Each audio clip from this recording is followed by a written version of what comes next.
Do not buy 12 Tribes on Earth hair growth oil and hair magic elixir unless you want super healthy, gorgeous hair that grows. They have a whole line of amazing hair growth products, including hair growth leave-in conditioner spray, hair growth shampoo, hair growth spray, and hair growth butter. I'm starting to sense a theme here. They include quality natural ingredients. They smell amazing, and you can see the results for yourself. So if you're looking for healthy hair growth for your natural or relaxed hair, try 12 Tribes on Earth today.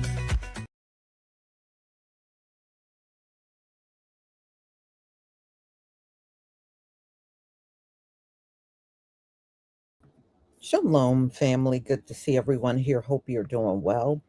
I don't know if y'all saw what happened in Nepal. Oh my, I don't think I've seen a disaster this bad before in my life, but I think I'm starting to say that every single time, aren't I? The Most High is bringing it, y'all. He is bringing it. They had a glacier that collapsed in Nepal. It collapsed on a mountain and it caused an avalanche, which caused the water and mud to slam into villages and cities and wipe them out. I think they said it's up to like 550 people are they're gone. They're gone. When you see the way the water came in, the people on the ground that were trying to run, it just swept them all away. And on top of all of that, 1,300, I believe, are missing. They don't know where these people are. They could be gone. But these natural disasters, y'all, the Most High is when I tell you he's bringing it, he is bringing it. You can clearly tell we are at the end because the natural disasters are huge. It seems like each one that comes is huge. Oh, it was terrible. It made national news. It was that bad. It was that bad, y'all. And it really was. So we're going to take a look at that. And I have more lives. And don't forget, y'all, tonight I'm going to be showing the partial lunar eclipse. And this one will be streamed off of a site that I have, but it's going to be date and time that we're going to be watching this time around, not NASA. And we're going to go over the news that broke today that China hacked the US government. So they hit NASA, they hit the Federal Reserve, they hit the Senate, they hit the Department of Health and Human Services, they hit the US military. I mean, it was a whole string of different federal cyber attacks going on. They hacked in and they said they got all the way in. They got all the way in. And that right there just tells you the US need to update their cybersecurity, probably running some old shit. That's why they were able to do it. And they hacked the DOJ and talk about Cash Patel's FBI is going to investigate. In other words, they ain't going to find shit. It's the lousiest FBI of all time. So, y'all, it's been something else, that's for sure. So let's get into Nepal. Share my screen with you. Boy, this thing was pretty horrific. I'm surprised anybody survived when you see the way this water comes down.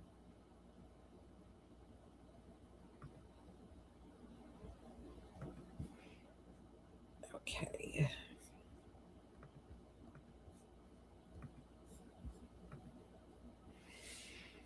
All right. Please give me a 1 if you can see my screen.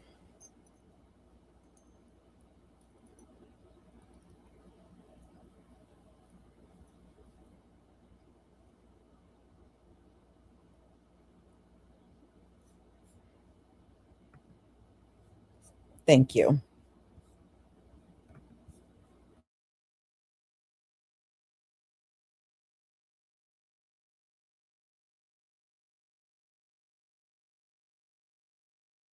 What caused the catastrophic flooding in the Himalayas at the Nepal and Tibet border on August 26?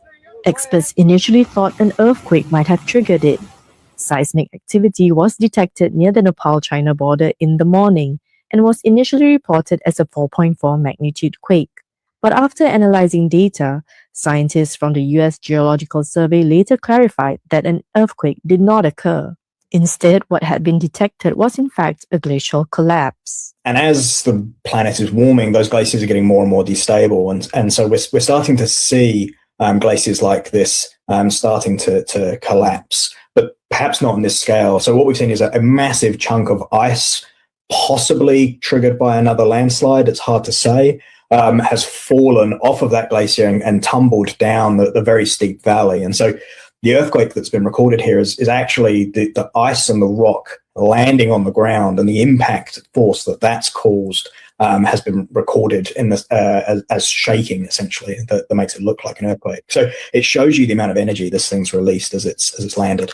But that leaves another question. How did a collapsing glacier unleash such a huge volume of water and debris? It is quite hard to explain at the moment where all of this water has come from. We know if a large chunk of glacier fell off, that glacier would rapidly melt due to the friction with the rock. And so some of the water will have come from there.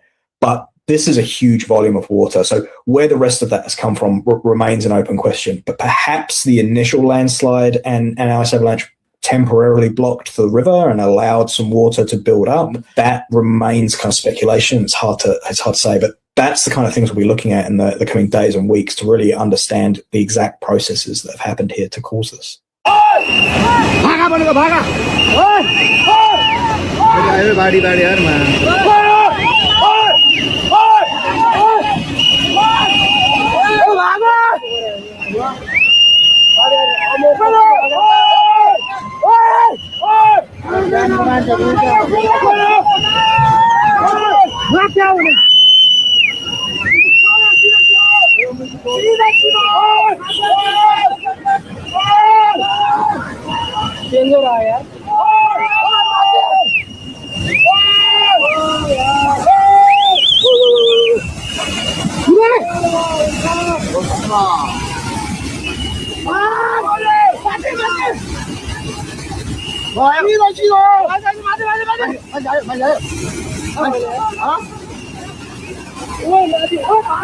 As a geoscience expert, what surprised you about what we're seeing? And with what we're seeing, do you have an idea about a cause?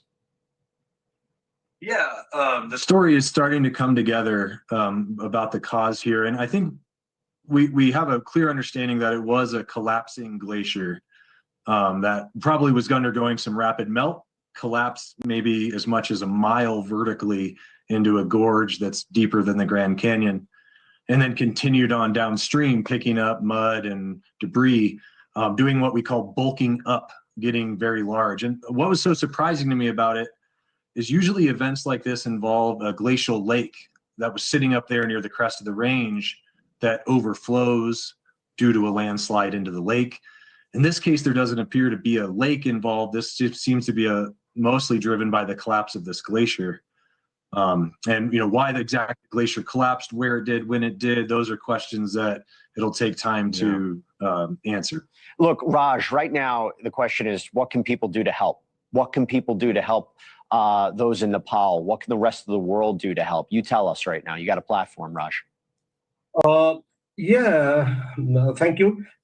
Again, the first effort right now is again the search and rescue because many people are out of contact, and it's quite difficult to find the dead body. So far, it's 162 dead body is found, but there is a number of people are missing. So the first and foremost priority is to search and rescue, and a number of helicopters and other medical support has been there, but it is not adequate. It's still we need so many medical support, as well as the transportation and rescue relief support, communication to be re-established. And definitely in the second phase, people are desperate need and need food and shelter kind of immediate support that we required. Yeah, it's quite a huge kind of loss, and estimated loss is about to $130 million US, which is around 10% of Nepal's annual budget. The estimated loss, even it can go more than that. Yeah, this is the situation from my side, from our side. What we have been doing is we are trying to find exact information and trying to clarify and trying to avoid misinformation and disinformation. Which is tough with everything that's going on right now. I mean, Dr. Pari, I'll go to you. We were putting up the Odd One flyer. What is your group doing to help the relief efforts? I mean, and as Raj was saying, just trying to understand what's happening, get the right information out there is half the battle. Yeah. So when disaster happen like this, our team is always there, and this year, like during the earthquake and the COVID, we supported thousand people, and this year also this time, so we are raising fund, and I send the flyer the flyer is there, and first we will be coordinating with the governor. When we raise the fund, we'll be working the government agencies, to supply the relief package first, like such as medicine, food, clothing, and shelters. And then, we would like to support our government for the rebuilding. That is the hope. So we are hoping, That's the next stage after just understanding the loss here and trying to understand how to recover. Dr. Harvey, let me go to you before we wrap things up. You know Nepal well, including these areas, this Himalayan region, its geography. Is it prone to something like this? I mean, is it prone to extreme weather-related events like this, or is this really a one-off that we've just never seen before? Yeah, they are prone. This region is prone to these events, and I'd say increasingly so. There's been a number of glacial lake outburst floods that have outcomes that resemble this, but I have to say, this is one of the most devastating ones I've seen in all my time, looking at footage of these types of events. But as the climate warms and glaciers melt a little bit faster, there's an expectation and honestly measurements already that show that these types of events are happening with increasing frequency, especially in the Himalaya, where you have so much ice sitting so high above sea level. That's a scary thing to be thinking about. Look, our hearts and prayers and well wishes are with that community and the missing loved ones. Horrific images coming out of Nepal after a glacial ice rock collapse triggered a landslide and major flash flood event along a river system northwest of Kathmandu, Nepal. Here's what happened. A major glacial ice rock collapse occurred high in the Himalayas northeast, well northeast of Kathmandu, near the Nepal-China border. This was at 8:37 a.m. Nepal time on Wednesday, August 26, 2026. The collapse itself generated seismic waves equivalent to about a magnitude 5.2 earthquake, but it was not an earthquake. The ice rock avalanche and landslide debris blocked a river system, damming that water. The blockage then released, sending this flash flood down the river, causing massive loss of life. I'm in Dungay, one of the many areas of devastation in Nepal. Hundreds of people have been killed. Hundreds more are still missing. And just in this area, I've been told, around 100 homes were wiped out. And you can see it's completely filled with mud. Over here, some of the damage done to the many buildings. Most you can't even see anymore because they've been obliterated. You can see these trucks as well submerged. And just behind me over there is the raging river Tricely. Now that is already a fast moving river, but they saw with this ice avalanche, it pushed through, no warning, everyone taken by surprise. And there are so many people gathered here, bewildered, many grieving, others searching. You can see here on top of a building, everyone just trying to get a sight of what on earth has happened, Just over there is some of the towns that the rescue helicopters are trying to reach, but it is very challenging. And you can see some of the rescue workers gathered here too. Some of the equipment not able to get nearly as far as people need them to. And the feeling really is of total shock here in Nepal. They were not prepared for this. They did not expect it. And it is one of the worst disasters this country has seen. You can see some of the armed police here moving through. The search is going to take weeks. I've spoken to families that are going around hospitals, trying to see if their loved ones may have survived. I've just spoken to one man, sadly, he lost his brother and his sister-in-law. He suspects his 3.5-year-old brother has been killed too, but he can't get anywhere near the area because the roads are impassable. It took us about 3 hours from the capital, Kathmandu, and you go through very winding roads. This was a densely populated area, a poor area, and it is hard to get a sense, but underneath so much of the mud behind me are homes, are families, and many people with their individual stories. This country only starting to count the cost of this epic disaster. It's a race to save lives before night falls in Nepal after a flash flood and mudslide tore through villages and swept away bridges. Hundreds of travelers are currently unaccounted for. The true scale of this disaster and the number of casualties is still emerging. Multiple casualties have been confirmed, but this is an extremely remote area, and so information is still trickling in. It's in Rasuwa, which is north of the capital, Kathmandu, and near the border with Tibet.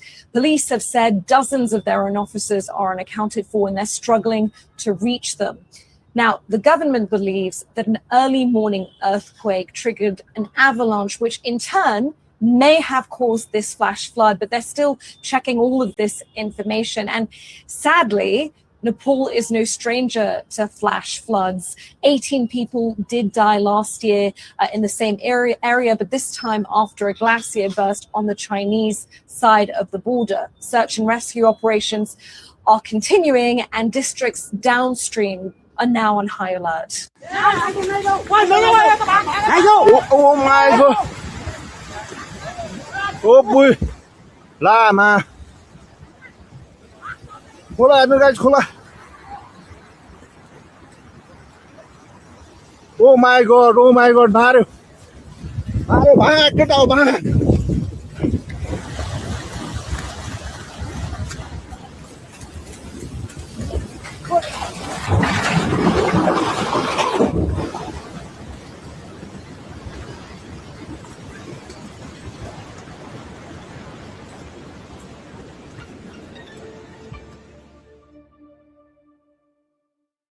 Nepal says 270 bodies have now been recovered following the torrent of water and mud that swept through steep valleys, washing away whole villages. Dozens of bridges were also destroyed, hampering rescue efforts.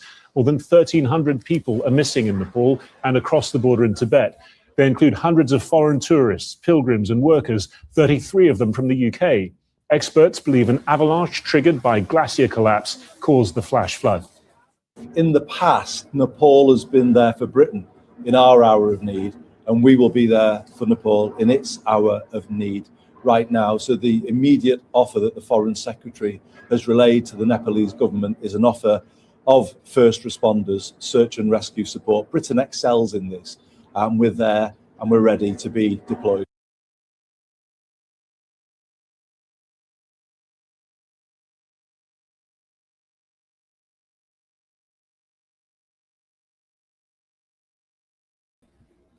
You know, sometimes you just got to leave an area. They said the same thing happened last year when a glacier broke on the China side, because you know Nepal and China are bordering each other. And they said it flooded then in the same area. I mean, sometimes you just got to realize there are certain areas you just shouldn't be in. I don't know. I mean, that just seems kind of silly. Why would you stay in an area you got flooded the year before, and now this flood was really devastating? So, like they said, villages and towns and all wiped out, all gone from this one. Maybe you just shouldn't be in that area. Maybe you need to just go somewhere else. So, y'all, this was a bad one. Elaine Early, thank you for the super sticker. I deeply appreciate your support. And Makiba Anderson, thank you so much for the 100 jewels. High five. Thank you so much. I deeply appreciate your support.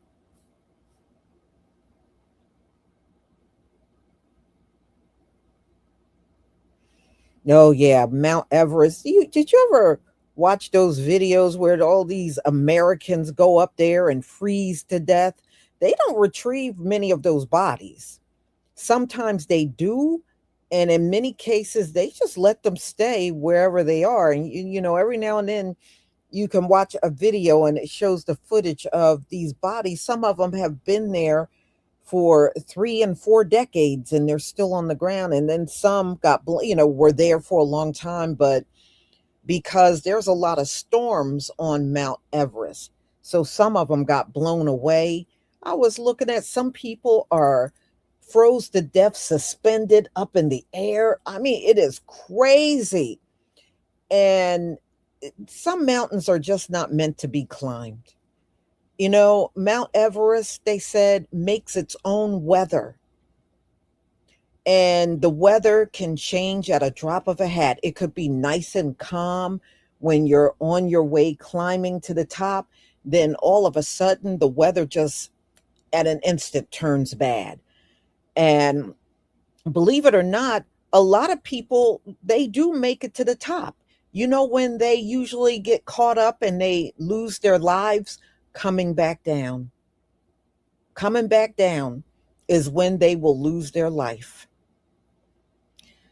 There's no way I would even try to climb. I looked at that mountain from many angles. There's no way on earth I would even attempt to climb that mountain. To me, it ain't meant to be climbed. It is just not meant to be climbed. And those folks be paying $50,000, sometimes over $100,000 just to go out there and freeze to death. That's stupid to me. So anyway, y'all, I'm going to go ahead and conclude. I do have my next live coming at 6:45. And if you're able to be up for the eclipse, I'm going to be starting my live at 9:15, but the eclipse is supposed to start on time and date at 9:23 p.m. Eastern time. So it's going to go past midnight. And I realize some of y'all work and you really can't. It's hard to stay up. But if you can, I will have the live stream going. So it's supposed to be a blood moon. So y'all, I will see you at 6:45. Thank you. And don't forget to pick up your hair products. Shalom, family. Can you think about, can you just imagine the judgment that's going to come after this blood moon? Look at what's happened after the solar eclipse. Woo, man, it's going to be something else. Shalom, family.